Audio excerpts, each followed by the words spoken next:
Assalamualaikum warahmatullahi wabarakatuh.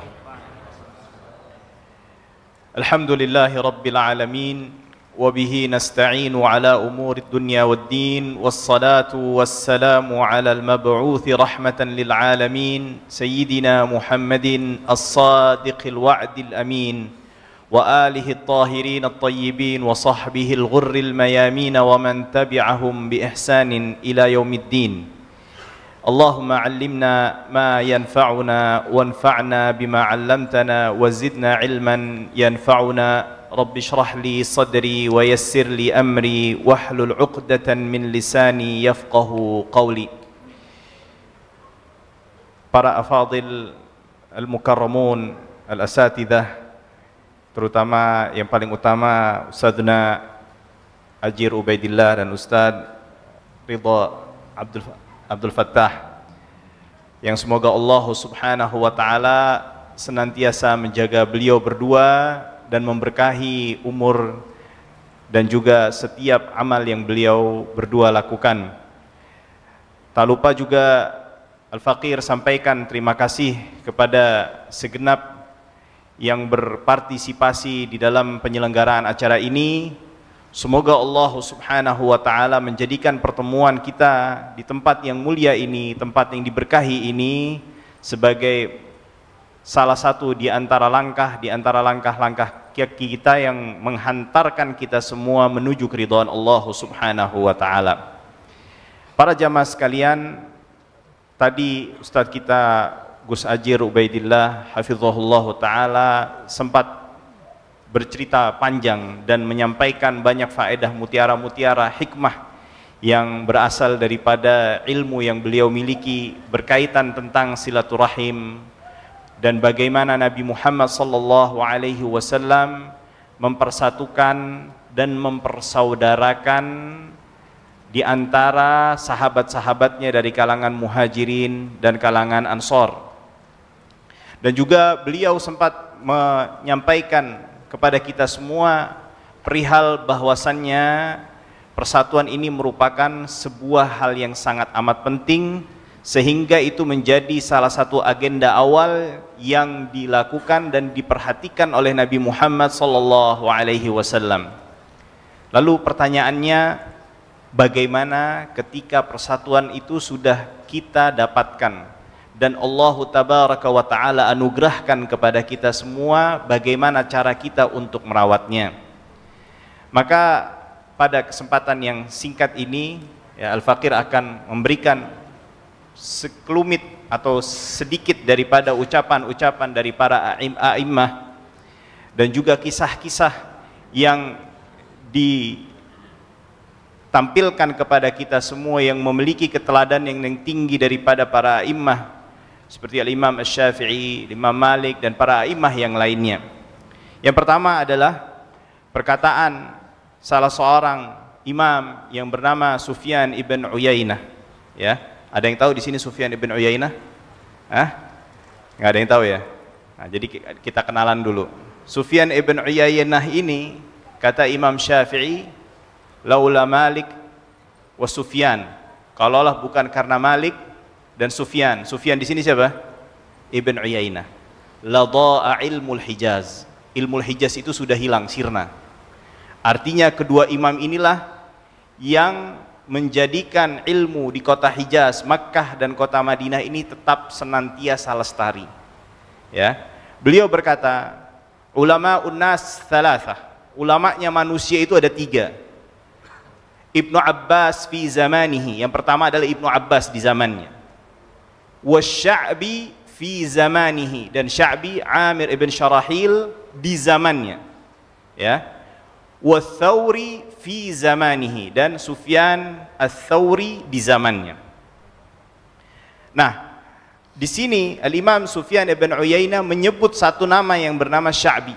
Sya'bi ini murid dari salah seorang sahabat yang bernama Abdullah ibn Mas'ud, di mana Sya'bi ini sampai disebutkan oleh Sufyan ibn Uyainah, yang di mana Sufyan ibn Uyainah ini ya imam di zamannya. Bahkan sampai Imam Asy-Syafi'i mengatakan kalaulah bukan karena Sufyan dan Malik dan Sufyan, ilmu Hijaz ini sudah sirna dan sudah hilang. Ya. Beliau sendiri pun mengakui akan kealiman dan ketinggian ilmu yang dimiliki oleh Sya'bi ini. Disebutkan oleh Imam Az-Zahabi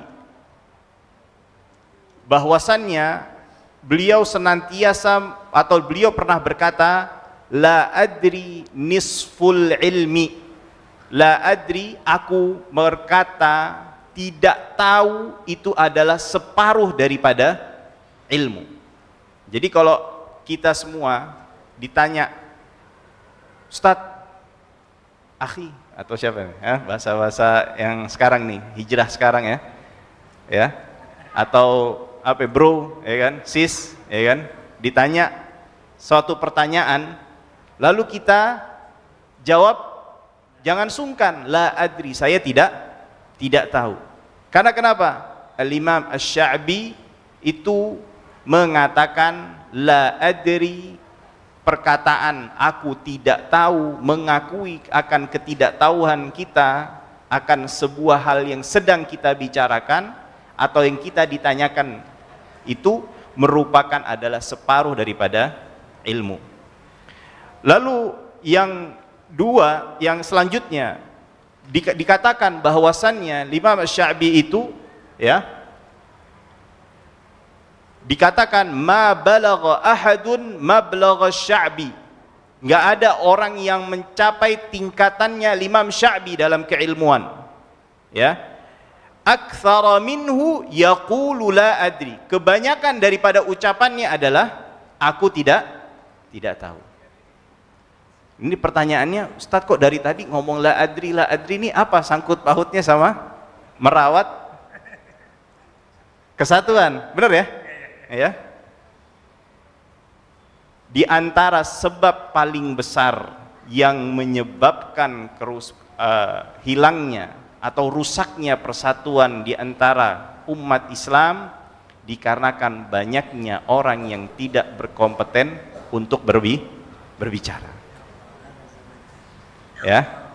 Kalau sekiranya setiap urusan umat Islam ini diserahkan kepada orang-orang yang memang berkompeten untuk berbicara, memang orang yang ahlinya untuk berbicara, maka pertikaian di tengah umat Islam ini akan mereda, bahkan bisa dihilangkan. Maka dari itu diriwayatkan dari Sayyidina Ali bin Abi Thalib, beliau berkata, "Lau sakatal jahilu makhtalafan nas." Kalau sekiranya orang jahil, orang yang tidak memiliki pengetahuan itu diam, tidak banyak berbicara, maka akan sedikit timbulnya perpecahan. Ya. Nah, maka dari itu kita harus mengambil teladan dari para ulama, di antaranya Imam Asy-Sya'bi.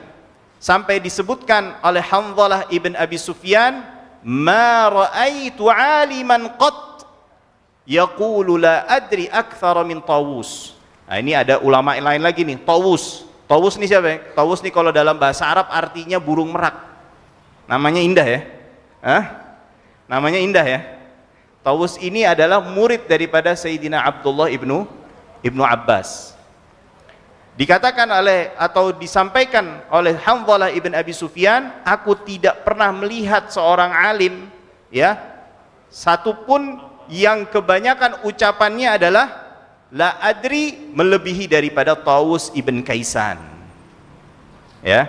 Ini di antara murid daripada sahabat yang mulia Abdullah ibnu Abbas, ya, dan pewaris daripada atau salah satu dari 3 orang yang mewarisi ilmunya Abdullah ibnu Abbas, paling banyak bicaranya kalau ditanya apa? La adri. Kalau ditanyain kira-kira jawab nggak? Menurut saya. Menurut saya, ya kan? Atau menurut hemat saya. Udah tahu ilmunya hemat, pakai banyak ngomong, ya kan? Kalau ilmunya banyak ngomong, ya kan? Ini udah ilmunya hemat, banyak ngomong. Nah, jadi makanya kalau misalnya kita mau merawat keutuhan, persatuan di antara umat Islam, maka hendaknya kita jangan sungkan, jangan ragu-ragu untuk tidak berbicara pada hal-hal yang memang bukan bagian dari pengetahuan atau keahlian kita, ya. Nah, ini juga yang senantiasa diwasiatkan oleh para salaf, diantaranya oleh Al-Imam Ibn Hurmuz, ya. Ibn Hurmuz ini namanya Abdurrahman Ibn Hurmuz, salah seorang guru daripada Al-Imam Malik. Gurunya siapa? Imam Malik. Imam Malik ini satu-satunya imam dari 4 imam mazhab yang diberitakan, dinubuatkan oleh Nabi Muhammad sallallahu alaihi wasallam dalam sebuah hadis yang sahih. Dalam sebuah hadis yang sahih. Imam Syafi'i ada nubuatnya tentang beliau, tetapi jalur periwayatannya ada perdebatan. Ada yang mengatakan hadisnya dhaif, ada yang mengatakan hadisnya seperti ini dan seperti itu. Tetapi Imam Malik satu-satunya yang dinubuatkan oleh Nabi Muhammad sallallahu alaihi wasallam dengan jalan yang sahih, dan semua ulama bersepakat yang dimaksudkan oleh Rasulullah sallallahu alaihi wasallam dalam hadis tersebut itu adalah Imam Malik. Apa yang disampaikan oleh syekhnya Imam Malik ini, yanbaghi an yuwarrithal alimu julasa'ahu qawla la adri, ya, seharusnya atau yang wajib bagi seorang alim, bagi seorang guru untuk mengajarkan murid-muridnya untuk senantiasa mengucapkan saya tidak tahu, ya. Jadi harus ngomong apa? Saya tidak tahu. Jangan sungkan-sungkan, jangan malu-malu, ya. Hatta yakuna bahkan lebih dari itu, hatta yakuna dzalika aslan, bahkan sampai menjadikan itu jawaban asalnya, jawaban template-nya. Ya, jadi kalau bisa tuh seorang ustadz itu, ya, bikin stiker WA tuh. Stiker WA isinya tulisan saya tidak tahu, wallahu a'lam, udah. Jadi kalau ditanya tinggal pencet itu wallahu a'lam, ya, selamat sudah, ya. Nah, maka dari itu disebutkan Imam Malik karena gurunya mengajarkan hal itu, beliau mengatakan junnatul alimi la adri, perisainya orang alim itu adalah apa? Mengatakan saya tidak tahu, ya. Fa idza aghfalaha usibat maqatiluhu, maka jika dia meninggalkannya dia akan terbunuh. Maksudnya terbunuh ini bukan berarti terus mati. Artinya kalau jawab Allah terus mati gitu. Enggak begitu, tapi maksudnya adalah apa? Dia akan terjatuh ke dalam kebinasaan. Artinya berpotensi untuk terjatuh ke dalam apa? Kebinasaan. Nah, yang terakhir dalam masalah ini, ya, Imam Malik disebutkan oleh salah seorang ulama mewartakan bahwasannya beliau pernah ditanya 20 lebih pertanyaan. Berapa? 20 lebih pertanyaan, ya. Jawaban beliau mayoritasnya apa? La adri. Dari 20 itu yang dijawab oleh beliau hanya berapa? Melainkan menjawabnya cuma 1. Berarti kalau 20 nggak nyampe 10%, cuma 5%. Padahal Imam Malik itu, jamaah sekalian, ya, ikhwan dan akhwat, hafizakumullah, yang semoga Allah Subhanahu wa taala senantiasa meridhai dan memberkahi antum semua, ya. Diriwayatkan kalau antum baca tarjamahnya Imam Malik, sehari Imam Malik itu, ya, waktu belajar beliau, waktu zaman beliau masih menuntut ilmu, satu hari beliau menghafalkan 70 hadis. Menghafalkan berapa? 70 hadis. Kalau dalam satu tahun 70 kali 360 berapa? Ya banyak gitu. Bahkan beliau ini saking semangatnya menuntut ilmunya itu, jamaah sekalian, beliau punya guru yang namanya Ibnu Syihab Az-Zuhri. Ibnu Syihab Az-Zuhri itu beliau saking kepinginnya mengambil seluruh ilmunya Ibnu Syihab Az-Zuhri ini, sampai datang hari Lebaran. Hari Lebaran tuh kalau kita kira-kira ngapain tuh? Makan ketupat deh. Beliau enggak, malah justru apa? Ngetok rumah gurunya, ya, supaya diizinkan masuk dan bisa mencatat hadis-hadis yang diriwayatkan oleh siapa? Ibnu Syihab Az-Zuhri. Bayangin, sampai Lebaran aja dia masih belajar. Kalau kita boro-boro Lebaran belajar, ya kan? Banyak kan, kalau ya, bukan kita, saya lebih tepatnya, saya. Kalau saya boro-boro Lebaran belajar, kebanyakan tidur. Kalau dihitung tuh harinya, jamnya dalam satu hari lebih banyak diisi dengan apa? Tidur. Beliau beda dengan beliau ada Gus. Allahumma barik. Ya. Nah, diriwayatkan lagi bahwa beliau pernah ditanya 100 permasalahan dan tidak beliau jawab melainkan hanya 5 atau 10 dari seluruh total pertanyaan yang diajukan kepada beliau rahimahullahu ta'ala. Nah, kembali lagi, di antara cara untuk kita merawat persatuan di antara umat Islam, hendaknya kita untuk pandai-pandai menahan diri kita untuk tidak berbicara pada hal-hal yang bukan bagian kita. Ya, maka dari itu Imam Asy-Syafi'i pun juga mengatakan, ya, seseorang itu kalau mau bicara nih dalam hal apapun, ya, dalam hal apapun, ya, itu hendaknya untuk dia pikirkan berkali-kali terlebih dahulu sebelum dia melontarkan ucapan yang hendak ia ucapkan. Ini apalagi kalau mau bicara yang berkaitan tentang keumatan, berkaitan tentang masalah keumatan, lebih patut lagi untuk kita apa? Menahan diri, supaya apa? Persatuan ini yang Allah Subhanahu wa ta'ala berikan, ya, dan anugerahkan kepada kita semua, ini bisa terjaga. Terlebih lagi Nabi Muhammad sallallahu alaihi wasallam bersabda dalam sebuah hadisnya bahwasannya raditu lakum thalathan wa karihtu lakum thalathan. Aku meridhai kalian 3 hal dan membenci atas atau tidak suka bila kalian melakukan 3 hal. Menyukai, meridhai 3 hal, dan tidak menyukai kalau kita sampai melakukan 3 hal.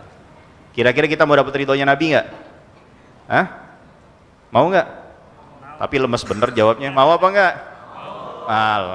Mau apa mau? Yang semangat lagi dong.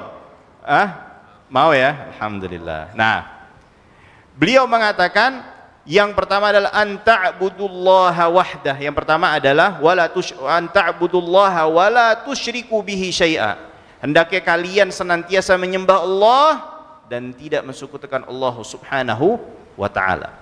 Dan yang ketiga adalah wa anta'tasimu bihablillah, dan kalian berpegang teguh, bersatu di atas tali agama Allah Subhanahu wa ta'ala. Nah, artinya kalau kita senantiasa menjaga, menahan diri kita dalam rangka untuk menjaga persatuan yang Allah Tabaraka wa ta'ala telah berikan kepada kita semua, itu akan bisa mendatangkan keridhaan siapa? Nabi kita Muhammad sallallahu alaihi wasallam. Nah, next. Tetapi seringkali timbul pertanyaan, Ustadz, yang namanya persatuan itu berarti harus seragam ya? Persatuan itu harus seragam ya? Harus sama ya? Pakai baju putih semua, baju hijau semua ya? Ya, karpetnya merah semua ya? Enggak, jamaah sekalian, yang namanya persatuan itu tidak mengharuskan untuk kita seragam satu pendapat, enggak ya. Berapa banyak kita diceritakan, disampaikan oleh para ulama, sahabat satu dengan yang lainnya itu berbeda pendapat dalam banyak permasalahan. Tapi tidak ada satupun dari mereka ya yang ketika mendapati sahabat yang lainnya berbeda pendapat dengan dirinya, lantas menjadi alasan untuk tidak mau bersatu dan menolong sahabat yang berbeda dengannya. Gak ada ceritanya ya. Bahkan kita bisa diberikan atau kita bisa mengambil pelajaran daripada Imam Syafi'i rahimahullahu ta'ala wa radiya'an, di mana beliau itu ya memiliki pendapat yang berbeda dengan gurunya. Dengan siapa? Al-Imam Malik. Bahkan Imam Syafi'i itu menulis satu bab khusus yang secara khusus membantah beberapa pendapat gurunya.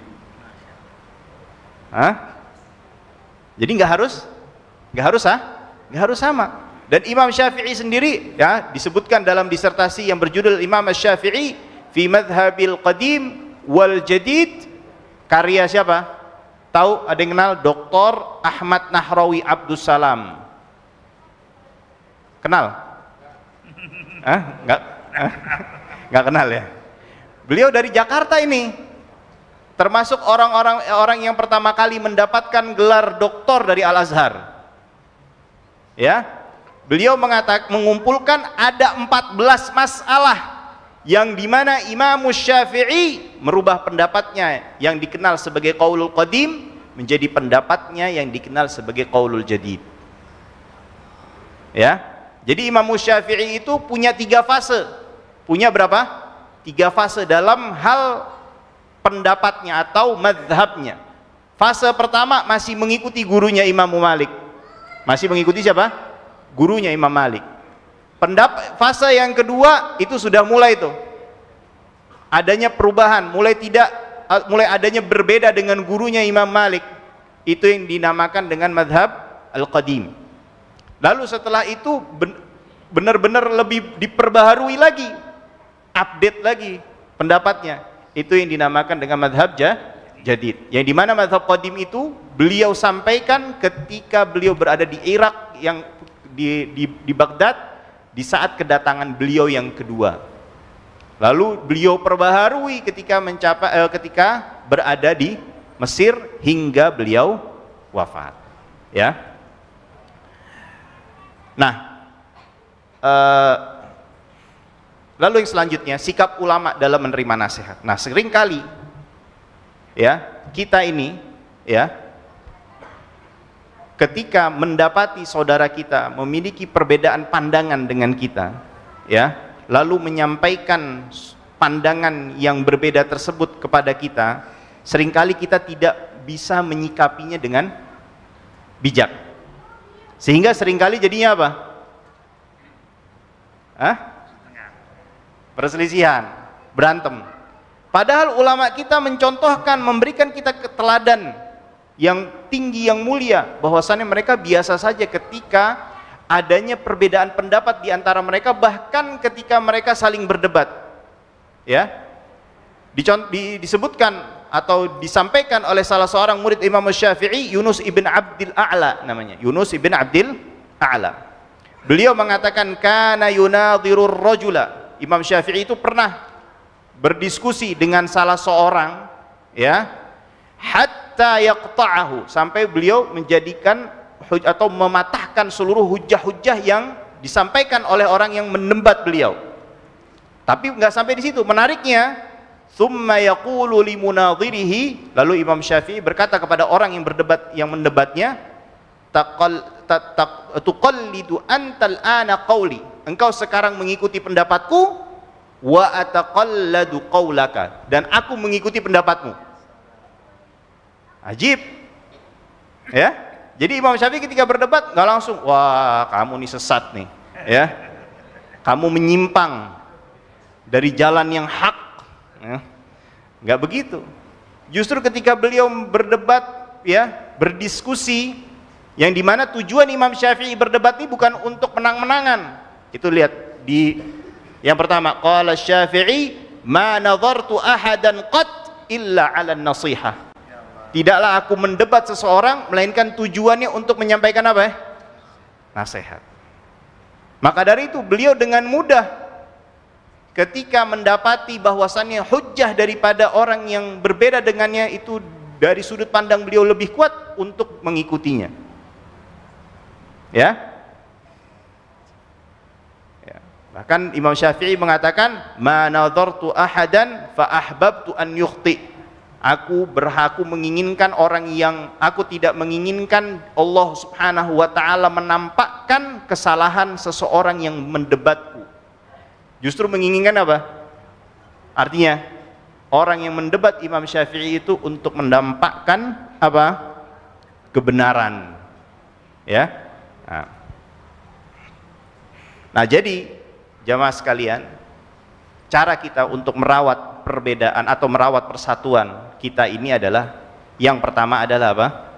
Dengan kita pintar atau sering menahan diri kita untuk tidak berbicara pada hal-hal yang bukan kapasitasnya, yang bukan di bagian yang kita bukan orang yang memiliki ilmu di dalam permasalahan tersebut. Dan yang kedua adalah hendaknya seseorang dalam rangka untuk menjaga persatuan ini, hendaknya untuk apa? Sering berusaha untuk meningkatkan keilmuannya. Supaya apa? Nggak baper. Ya, supaya nggak apa? Nggak baper.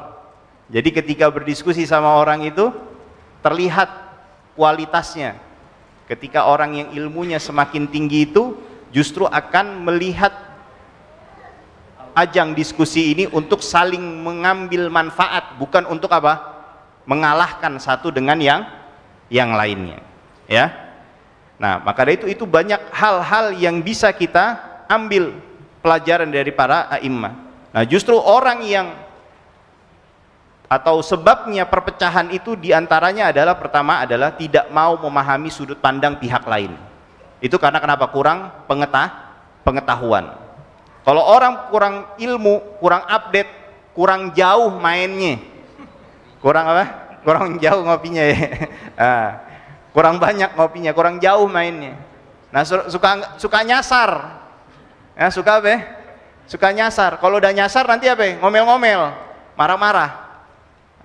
Kalau dia update terus, tahu, lihat ya dunia luar, dia nggak kagetan jadinya. Dia nggak apa? Tidak kagetan. Ya. Maka dari itu ketika dia mendapati ilmu baru dikarenakan dia sering melihat dunia lain dalam artian positif ya. Bukan dunia lain yang artinya nggak sejauh itu ya. Ya, tapi maksudnya hujjah-hujjah dari pihak lain itu akan menjadikan orang tersebut ketika melihat adanya perbedaan itu sebagai alasan untuk apa? Berselisih dan bertengkar. Maka itu kita lihat Imam Ahmad itu pernah mengingkari satu amalan ketika melihat orang yang kondisinya tidak bisa melihat alias EKE buta, ya kan? Itu berbaca Quran di kuburan. Imam Ahmad pertama bilang apa? Ini bid'ah. Ini apa? Bid'ah, kata Imam Ahmad. Nah, ini yang ngomong siapa nih? Imam Ahmad. Kita dengar Imam Ahmad itu juga keder ya kan? Ini gimana Imam Ahmad yang ngomong nih? Ya kan? Nah, lalu didatengin Imam Ahmad, wahai Imam, engkau tahu Mubashir Al-Halabi? Engkau tahu perawi namanya Mubashir Al-Halabi? Imam Ahmad tahu, thiqah, itu orang yang terpercaya, bisa diambil hadisnya. Ya. Lalu orang yang bertanya kepada Imam Ahmad itu mengatakan, sungguh aku telah dikabarkan oleh Mubashir Al-Halabi dengan sanadnya sampai kepada Al-Lajlaj, di mana dia berwasiat kepada anaknya kalau nanti dikubur anaknya suruh apa? Suruh untuk membacakan Al-Quran di kuburnya, ya. Dan ia melakukan hal tersebut ya dikarenakan ia melihat atau mendengar Ibnu Umar mewasiatkan hal yang sama kepada anaknya. Oh, begitu dengar begitu Imam Ahmad apa langsung marah-marah. Wah, riwayatnya dhaif tuh. Enggak begitu Imam Ahmad. Tapi beliau langsung mengatakan apa? Ya sudah, kalau begitu kamu kembali temui laki-laki tersebut, katakan lanjutin ngajinya. Nah, ini karena kenapa? Imam Ahmad mainnya jauh. Kalau kita mainnya di situ-situ aja. Makanya butek airnya.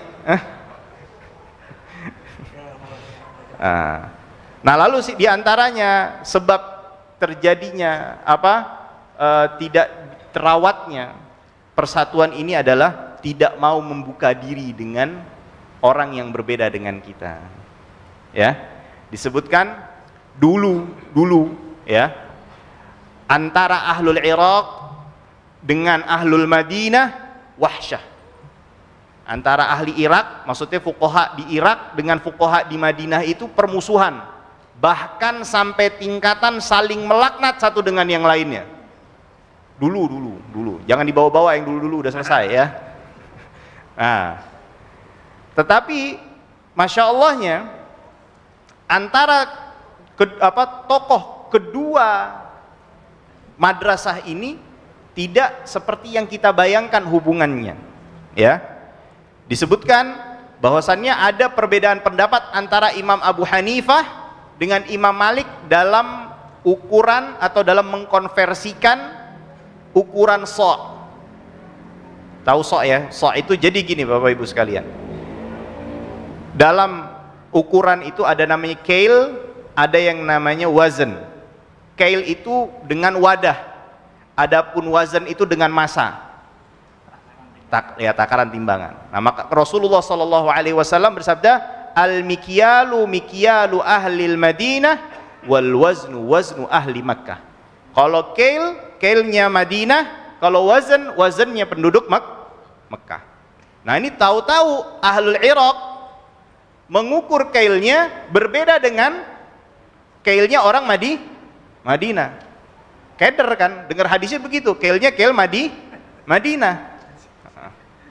Nah, akhirnya Imam Abu Yusuf datang. Imam Abu Yusuf nih, kalau kita disebutnya penasehat presiden, bukan presiden, tapi penasehatnya khalifah.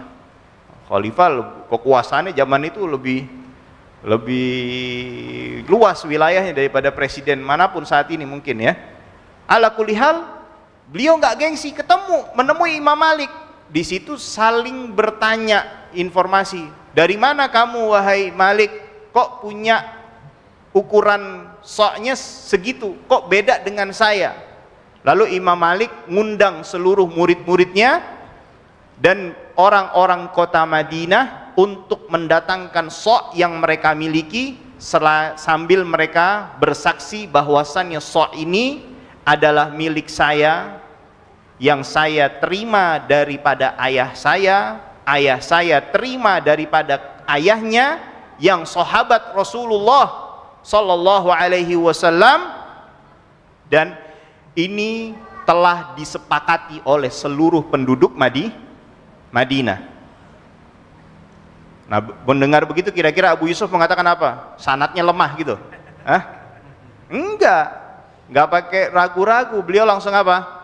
Taslim, lalu beliau meralat pendapatnya dan mengikuti pendapatnya Imam siapa? Imam Malik dalam takaran ukuran so'. Ya. Nah, ini jadi jamaah sekalian ya, di antara sebab ya yang paling utama dalam merawat persatuan di antara umat Islam itu adalah dengan jalurnya ilmu. Semakin seseorang dalam ilmunya, semakin berat bobot ilmunya, akan semakin berat lisannya dalam mengingkari saudaranya. Semakin kosong atau ringan ilmunya, semakin ringan lidahnya dan lisannya dalam mengingkari saudaranya. Dan tidak jarang ketika mengingkari dikarenakan kekurangan daripada ilmu yang dia miliki, seringkali menyakiti hati saudaranya sehingga menyebabkan persatuan itu semakin terkoyak ya. dan semakin berjarak antara sesama umat Islam. Ya, ini saja yang bisa saya sampaikan. Wallahu taala a'la wa alam. Walhamdulillahirabbil alamin.